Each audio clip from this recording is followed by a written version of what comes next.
Good morning, good morning. The Out of Bounds Show, 105.9 The Zone, ESPN. Brought to you by XL Water and Coffee. How does bottled water delivered to your door sound? It sounds awesome, right? Just like game day in the SEC. Bottled water delivered to your door. Go to wateratmydoor.com. Wateratmydoor.com. Get 50% off your initial order with discount code BOUNDS. Wateratmydoor.com. Bottled water, bubbler, and Gatorade delivered to your door, or you can get a water cooler like we have up here, which is awesome. XL Water and Coffee. We want to welcome in Mike Detillier, WWL Radio TV New Orleans. Saints LSU insider Mike joins us on the Modelo guest line, enjoying ice cold Modelo later this afternoon. Mike, I'd like to start with Tim Tebow. We were reminiscing a little bit, and I know you covered him like we did and had an opportunity to enjoy seeing him play at Florida and what Urban Meyer and Dan Mullen and all those guys did to the league. And he was a phenomenal player. Now here we are at 33, 34 years old. Urban Meyer, his former coach at Jacksonville, is going to give him a shot at tight end. We're trying to decide, percentage, right, as far as him making the team. 20% chance, 30. Is that high, low? Where would Mike Detillier go with that? No, I'd give him I'll go in the 30%. Okay. He's trying to play a new position here for him. But through his own fault, he could have done this long ago. Because when he was released in 2013 by the Jets, he starts 14 games in 2 years in Denver. Then he gets traded, because Denver signs Peyton Manning. He gets traded to the Jets. He lasts 1 year there, and he's released, I think it's April of 2013. He doesn't recall the exact time frame, but it was somewhere right after that. He got a call from Sean Payton. And Sean drew a little vision up for him as an option quarterback, play H-back tight end, and maybe play a little special teams. He rejected it. He could have been Taysom Hill before Taysom Hill. And he didn't want to do it. He wanted to play quarterback. That was his thoughts. And then he signed on with New England. Then he signed on with the Eagles. Didn't work out. So the vision of what Urban Meyer is going to do with him, and it's going to be a different role because it looks as though he's going to play that H-back tight end spot. Sean Payton had the vision of what's now being done with Taysom Hill for Tebow back in 2013. And Sean, he came on a Monday night show because Tebow revealed that on the SEC network, that he had talked to Sean. And so when we had him on, we asked him about it. He said, yeah. He said, I didn't have the full vision of what I would have done with him, but he said, I sort of laid it out of what I was looking for, and he just wasn't in the right frame of mind to do it, and he rejected it. And he still had thoughts of either playing quarterback full-time or playing Major League Baseball. So, a lot of years have passed now. That was 2013, and we are in 2021. So, one of the best competitors I've ever seen. Yes. In the SEC, a guy that maybe didn't do it like prototypical, but he got the job done. Super tough guy, really effective running the football because he was such a big man. And he had his moments as a passer, but good gracious, you look over the last 20 years, and if you put down that Mount Rushmore in the SEC, he's on it. For the significance he made at the University of Florida and he was much watched TV. That's true. That's true. You go back to 2007, Mike, and they were running, zone read, power spread, whatever you want to call it. And isn't it crazy that back then we thought that was kind of innovative and it had wrinkles and it was exciting for us compared to what we've done the last, 14 years, and now all this spread it out, throw the ball everywhere, spray it around the field in the NFL and college football. Isn't it wild how we did a 180 or, from that to kind of what you're seeing at Bama and Kiffin do at Ole Miss and what Sark wants to do at Texas? Urban actually changed the world at Utah in what he did. Because in running what he did there, it was innovative, and he had a quarterback that could do it now. And so that was the other part of it. And then he goes to Florida, and, man, you latch on to a guy like Tebow who just, kind of spread it. And you think about the two, big changes in college football. It was Spurrier and his fun and gun offense at Florida. Oh, yeah. And then Urban Meyer bringing, his offense to Florida. People had seen it at Utah, but you didn't get a full glimpse of it until you saw it on center stage at the University of Florida.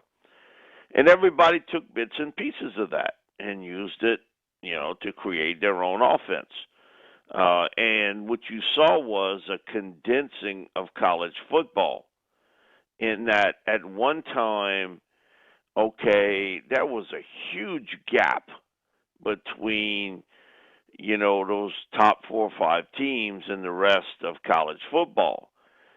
Today, because of throwing the football, it's condensed it where you can hang because you can throw the football. You go out there, get you a quarterback, get you a couple of pretty good receivers, protect the guy. Now, you might be in a shootout each week, but you're competitive.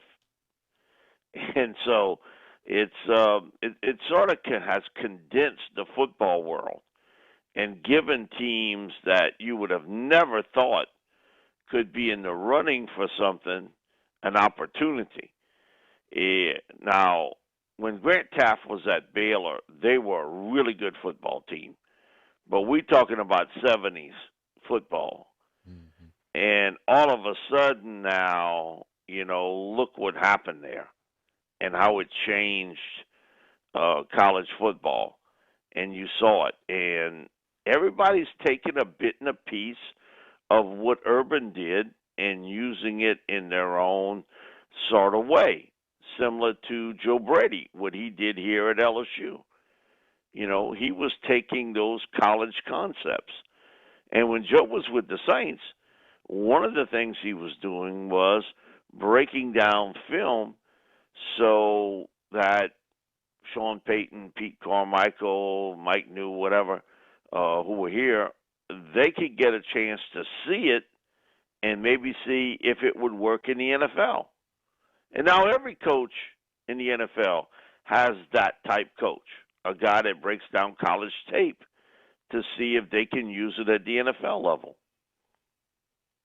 Mm. So it has really spread not only the college game, but into the professional game. Oh, no question. You see a lot of those college concepts in the professional game. Mike Detillier, WWL Radio TV New Orleans. He joins us on the Modelo guest line, talking the evolution of what has happened on the offensive side of the football, especially the last 10 to 12, 13 years. I mean, I thought what Florida was doing just what feels like a few years ago was incredible and amazing. And now you look at what Bama and others are doing, and it's wild where we were and where we're going. Mike, when you see, first of all, that's an incredible story, Blake, that Tebow was that close to linking up with Sean Payton And maybe, as Mike said, being Taysom Hill 5-6 years before we knew about Taysom Hill.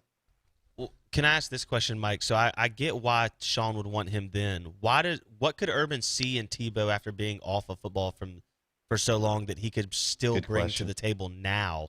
Because, I mean, are we really going to say they're going to take Trevor Lawrence out when they get inside the 20 to bring Tebow in at quarterback? Well, did we ever really think they would take Drew Brees out to put Taysom Hill? Well, Drew was at the last stage of his career. Whereas... No, but not at first, though. And so that was the shocker to me. Okay, Drew was still, when this first happened with Taysom, we were starting to see a little bit of regression. And my thing is, what the hell are you doing taking Brees out to put Taysom Hill in? And I'm just telling you, you sort of fall in love with your own concepts. And I wouldn't be surprised that Urban has a similar view of, especially short yardage situations, that you run that power run that Taysom ran, that Tebow run it. I know I would. If I had him on my team, I would see if he could do it. Now, again, he's not, people say, well, he's not in his 20s. Well, neither is Taysom Hill. People forget Taysom's in his 30s. He's not a 20-something-year-old guy because of spending that time, in the mission program. So I get where you're coming from because I said it. First time I see Taysom in there, I'm like, what's going on here? And yet it had its way. And you'll continue to see that. Here's the crazy thing. This is a copycat league, right, guys? Sure. Copycat. Is there another Taysom Hill? And the answer is no. No. There's not a guy that could play that power-running quarterback, play some H-back, play special teams. Here's the even crazier part of the Tebow story. Mike Westhoff, who was the special teams coach with the Jets, as soon as Tebow is traded, they got him in a trade, he starts bringing up the concept, man, they could use him a lot of different ways, but I would want to use him on special teams, Tebow. I think he'd be a really good special teams player. He didn't do it. But when Taysom got to the Saints, guess who was the special teams coach? Mike Westhoff, who had left the Jets, had retired, was doing some consulting, came back to sort of oversee the Saints' special teams and then sort of took over, as typical Mike would do. And first thing he does, he makes a suggestion to Sean, let's put Taysom Hill on special teams. So, in essence, they blended a little bit of the concepts that Sean saw something in Tebow that literally Taysom did offensively. But it was Mike Westhoff who first sort of thought that Tebow could play special teams. And guess who played special teams when they got him? Taysom Hill. It was the blend of the two coaches of what their concept was. And so, yeah, it's just sort of, the trains met at that moment in time. But I wouldn't kind of overthink this about, we're going to take Trevor Lawrence out to put in Tebow, because I saw one of the all-time greats get taken out, to play Taysom Hill. And listen, it surprised me too. I'm like, man, you got to be kidding. But that's Sean being Sean. And, and I think Urban, if Tebow can make the squad, would have that concept of this 6'3", 230-pound quarterback, tight end, run that power run that we've seen Taysom run. All right. This is going to be interesting. Mike Detillier on the Out of Bounds show, ESPN 105.9 The Zone. Tim Tebow with a shot to make the Jacksonville Jaguars and reunite, so to speak, with his former coach, Urban Meyer. What do you think Urban has a chance to be very successful in the NFL? I mean, I don't think Urban's going to last long in the NFL. Okay. Okay, that's just Burnout? a gut feeling. I think because of a couple reasons. One, there is some legit health issues with Urban there, and also the NFL's a different game. Urban would get eaten alive when he lose one game a year. What the hell's going to happen when he goes to Jacksonville? He's going to lose 3 or 4 games in a row with that team, and I think it has a way of sort of eating away at you. Now, I do think he'll have some success. The big question mark is how quickly can he piece this team together. I'm never concerned about Urban, the coach. I'm always concerned that I thought he would one day be a pro coach, but what was around him? Because there is a little bit of a learning curve going from college to the pros, and how you secure talent and how you evaluate, because I do think fit becomes a bigger part of the game than it is in college, because I think, you got a certain system you're running in college, and the players adapt. In the pros, you adapt to the players you're getting, the people around him. Do you have an owner that's going to be helpful in every manner? Have we seen that in Jacksonville? The answer is no. From front office to ownership, it hasn't been great. And so all of a sudden, that's going to change because of Urban Meyer? So I think he has some success, but I think it's short-lived. Mike Detillier on the Out of Bounds show. Aaron Rodgers. He plays for Green Bay this year. Or he ends up with the Dolphins, Broncos, Raiders, or something like that. Mike? Listen, I may be dead wrong on this, but my gut feeling is that he stays. I mean, my thing is you got to be able to sit down with all the parties and try to work something out. And I think even Aaron has to look at it this way, that where am I going to go that I'm going to have a receiver like Devontae Adams and a tight end like Tanyan and the other couple young receivers? They're decent players. I've got a pretty good offensive line. We can run the football with our backs. I have an offensive-oriented coach in LaFleur, and we've kind of got to know one another pretty well. Can we work this out? The problem is him and Brian Gutekunst. Ain't no ifs, ands, buts, and maybes with this. Is now this has become almost a showdown of it's either him or me. And I think that is laid out pretty quickly. But someone's got to step in here and say, okay, guys, let's try to work this out. If I'm the Packers and I'm Mark Murphy, and he disappoints me because it was a guy's a former NFL player. He beat his chest about being a representative for the players, and now he's the president of the Packers, and he's in the Witness Protection Agency. You couldn't find that sucker, if you had GPS. No, you don't want to get involved. No, you're the president of the team. You should be involved. That's your job, because there is no real owner of the team. It's ownership by committee. So you got to step up. That's your job. And yet you letting these two guys sort of swing it out, not getting involved. No, you got to get involved. That's what they paying you for. And, it's sort of late in the game.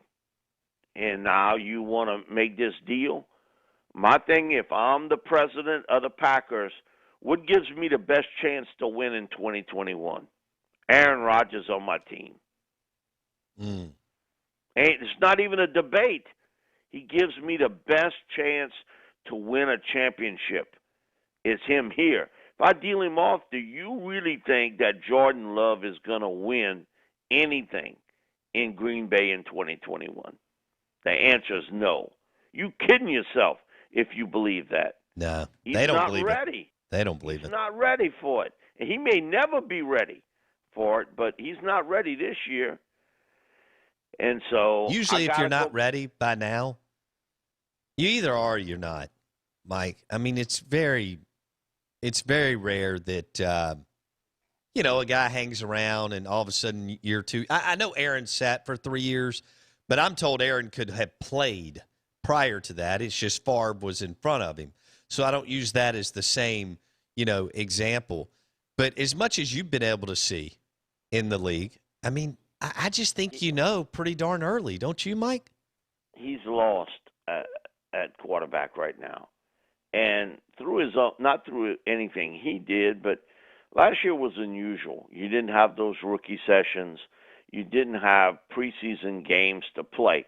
And don't give me this crapola about practice, because it's exactly what Allen Iverson said. Practice is practice. Games are games. So he didn't have that opportunity. And he's, again, who knows what this offseason is going to be like as we enter the 2021 season. But, and I'm just telling you that. Okay, let me ask you this, Mike. You just made a great point, and maybe I'm jumping the gun just a little bit. For our listeners, we're talking about Jordan Love, the backup QB for the Green Bay Packers, but they spent a first-round pick on him last year. Could have, gone and gotten a wide receiver. Anyway, you make a good point, Mike. I guess they'll give him all the opportunity in the world to play a big chunk of 2 exhibition games to really see what he's got, right? I know I would. I mean, come on. Why would you not? I mean, you got to get him some game experience. And you don't do that just because Aaron's eating up all the practice time during the season. People say, well, practice him during the season. No, you're getting ready for a game. You're not there to develop a quarterback. You're there to win a football game.